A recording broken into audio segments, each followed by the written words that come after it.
বানৰ কবলত গোলাঘাটৰ মৰঙীৰ বৃহত্তৰ অঞ্চল ধনখিনিৰ নৈ বাঢ়নি পানীত বুৰিছে কুৰিৰো অধিক গাঁও খাদ্য আশ্ৰয় বিচাৰি বানাক্ৰান্তৰ মাজত হাহাকাৰ পৰিৱেশ পৰিস্থিতি ঘৰখন এৰি নিৰাপদ স্থানলৈ এতিয়া ঢাপলি মেলিব লগা হৈছে বহু পৰিয়ালে বানত বুৰিল বৰচাপৰি লেটেকু চাপৰি কেন্দুগুৰিকে ধৰি বহুখিনি ঠাই বুৰগল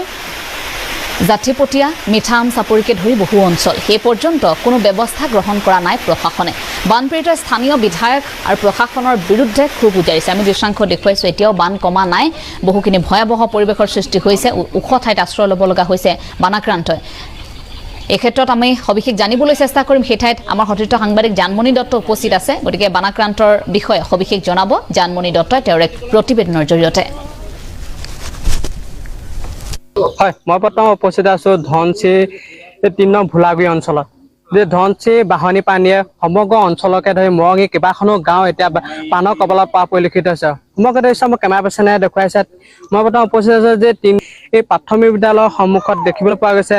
স্কুলকে ধৰি ধৰ্মীয় অনুষ্ঠানকে ধৰি সকলো এতিয়া বানৰ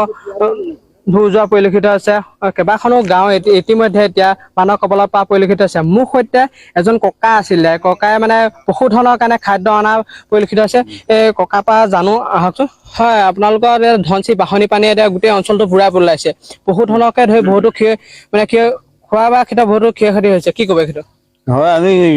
ইয়াত দেখিছে ৰাজে সকলোৱে দেখিছে গৰু ছাগলী যিবিলাক ৰাতি অতি কম সময়ত 3 ঘণ্টাৰ ভিতৰত বস্তুখিনি আঁতৰাবলৈ বাধ্য কৰালে তাৰ উপৰি যিখিনি বস্তু কিছুমানটো সামৰিব নাপালে বস্তু এতিয়া সামান্য গৰম হেৰি অকণমান খাওঁ বুলিও খৰি নিশ্চয়কৈ এনে যে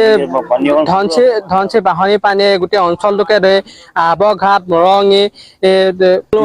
৩ নং ভোলাগুৰি আদি অঞ্চলসমূহ এতিয়া বানৰ কবলত পৰা পৰিছে এজন ছাত্ৰ স্কুললৈ আহিছিলে আজি আগষ্টৰ 1 তাৰিখ প্ৰথম দিনাখনে স্কুললৈ অহাৰ সময়তে দেখিবলৈ পাইছে স্কুলখন বহি থকা কি ক'বা স্কুললৈ আহিছিলা স্কুলত কি দেখিলা বানপানী বাইদেউহঁত আহিছিল নাই আহিছিলে এতিয়া স্কুল তোমালোকৰ ডুবি আছে হয় এনেদৰে এতিয়া দেখিবলৈ পোৱা গৈছে গোটেই অঞ্চলসমূহ এতিয়া বানৰ কবলত পৰা পৰিলক্ষিত হৈছে মোৰ সৈতে আন এজন স্থানীয় লোক আছে তেখেতৰ পৰা জানো হয় গোটেই অঞ্চল এতিয়া বানৰ কবলত পৰা পৰিলক্ষিত হৈছে যি ধনচি বাঢ়নি পানীয়ে এতিয়া সমগ্ৰ অঞ্চলটো এতিয়া বানৰ কবলত পৰা পৰিলক্ষিত কি ক'ব এই ক্ষেত্ৰত আৰু চৰকাৰৰ প্ৰশাসনৰ লোক আহিছে নি আমি এতিয়ালৈকে দেখা নাই কাকো কিন্তু ৰাইজৰ বহুত ক্ষতিসাধন হৈছে বিশেষকে গৰু ছাগলীকে আদি কৰি এতিয়া আমাৰ যিখিনি ধান খেতি ৰোৱা হৈছিলে ৰুই শেষ হৈছিলে প্ৰায় ৰাইজৰ কিন্তু সকলোখিনি শেষ হৈ গ'ল সেইকাৰণে বহুত অসুবিধা হৈছে আৰু এতিয়া মানুহৰ যেনেকুৱা বস্তু মানে ঘৰৰ বস্তু ঘৰতে চব থাকি গ'ল কালি ৰাতিৰ ভিতৰত দিনটোৰ ভিতৰত ৰাতিৰ ভিতৰতে পানীখিনি প্ৰায় এনেকৈ খুব তাৎক্ষণিকভাৱে বাঢ়ি আহিলে সেইকাৰণে ৰাইজৰ বহুত অসুবিধা হৈছে আৰু সকলো গৰু ছাগলী এনেকে থাকি গ'ল কিছুমানে ওখ জেগালৈ নিৰাপদ জেগালৈ নিলে কিন্তু সকলোৱে নিব নোৱাৰিলে ইয়াত কিন্তু এতিয়ালৈকে প্ৰশাসনৰ কোনো ব্যৱস্থা গ্ৰহণ কৰা দেখা পোৱা নাই কেইখন গাঁও বানৰ কবলত প্ৰায় ইয়াত আমাৰ এইখিনিতে মৰঙী এই আশে পাশে প্ৰায় আমি জনামতে প্ৰায় 20খনমান গাঁও এইখিনিতে ডুব গৈছে আমাৰ এটুকুৰা প্ৰায়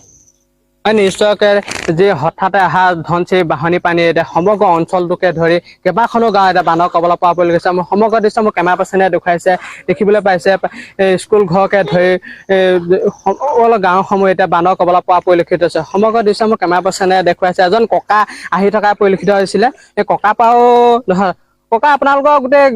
গাঁও এতিয়া পানীৰ তলত কি ক'ব এই ক্ষেত্ৰত এতিয়া ক'বলৈ মানে বাকীয়ে নাই এই কালিৰ পৰা খোৱা বোৱাটো নাই জুই চাই ধৰিবলৈও উপায় নাই ভিতৰত পানী গোটেই পানী মানে বস্তু কিছুমানে পানীতে ডুব গৈ আছে বাচন বৰ্তন মানুহ যেনে তেনে আৰু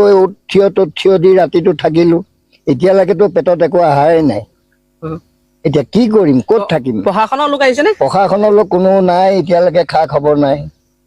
কি হ'ব হয় নিশ্চয়কৈ এইটো এতিয়া গোটেই নৈ কাষৰীয়া যি অঞ্চলসমূহ আছে অঞ্চলসমূহ এতিয়া বানৰ কবলত পৰা পৰিলক্ষিত সমগ্ৰ দৃশ্য মোৰ কেমেৰা পাৰ্চনে দেখুৱাই আছে